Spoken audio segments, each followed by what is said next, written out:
Hello and welcome to Nikolai's genetics lessons, and today's problem is an individual has a blood type genotype AB and homozygous recessive for the Rh factor.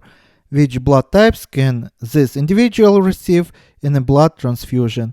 And here is the blood types.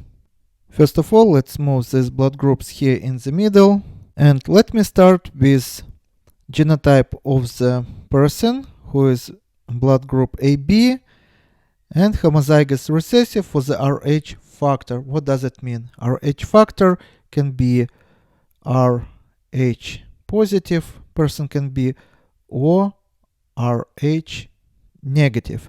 And person who is phenotypically Rh positive can be of the two genotypes, whether he can have two alleles that produce this surface protein, which can be found on the surface of the red blood cells, or another genotype can be positive negative. That means that one allele is functional, another non-functional.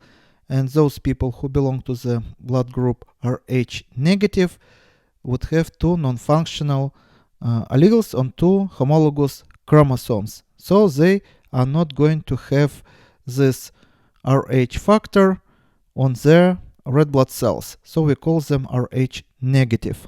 Another thing that you have to understand that those people who belong to the Rh negative type, they are going to have antibodies for Rh factor.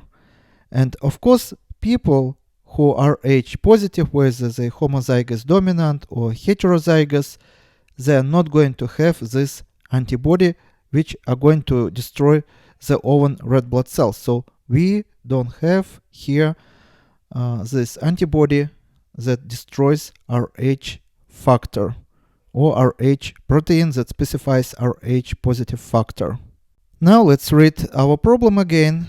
So the person of our interest is homozygous recessive for the Rh factor. That means that he is Rh negative and he has antibodies that destroys Rh proteins on the surface of the red blood cells, and of course destroys red blood cells itself. Now think, Rh negative person, can he get Rh positive blood? Of course no, he cannot, because he has antibodies for Rh positive factor. So that means that we can cross out all positive variants. For example, we can cross out this variant, this variant, this variant, and this variant. Now let's think about the blood of the people who belong to the blood group O negative. What we can find in the plasma of people who belong to this blood group.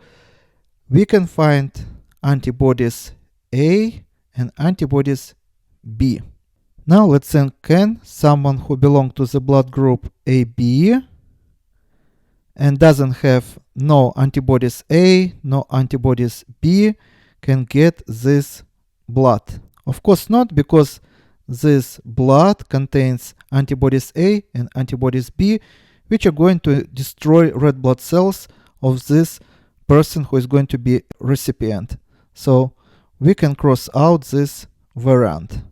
Now let's think about blood group A, Rh negative, and blood of this person or plasma of this person would have antibodies B.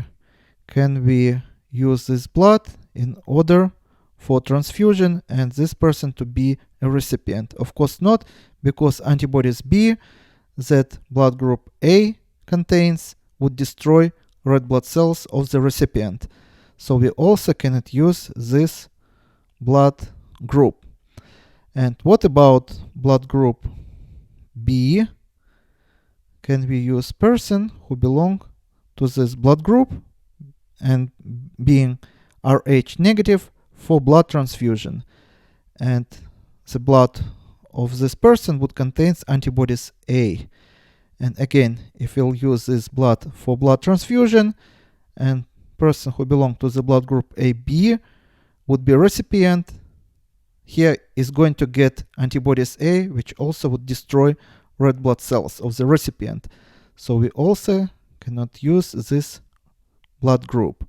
So now you see that people who belong to the AB Rh negative blood group only can get blood from the same type, from AB negative, and less than 4% of the people belong to this blood group. But from your textbooks, you probably know that people who belong to the blood group AB, especially if they are Rh positive, are considered to be universal recipients. But according to my explanation, you see that actually they are not universal recipients and actually only can get blood from the same blood group and same Rh factor.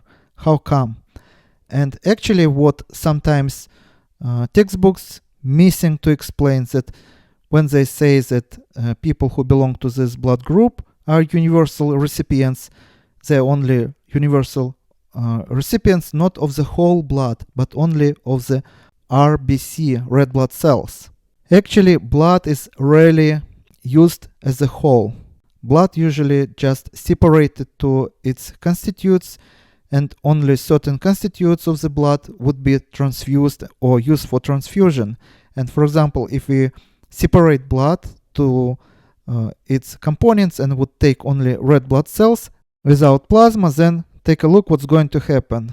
If we not going to use plasma and only red blood cells of the person who belong to the blood group O, we can easily use these red blood cells and give to this person. This person who belong to the blood group AB doesn't have no antibodies for this blood group, so it's okay. Now let's consider red blood cells of the person who belong to the blood group A. This person also can be a donor because AB blood group doesn't have antibodies for the antigens A on the red blood cells of the people who belong to the blood group A.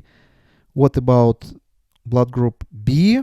Again, red blood cells of the people who belong to this blood group has antigens B on the surface of the red blood cells, but recipient doesn't have antibodies B. So we can use red blood cells for transfusion, and in this case we can say that people who belong to the blood group AB would be universal recipient, but not of the whole blood, only of the red blood cells.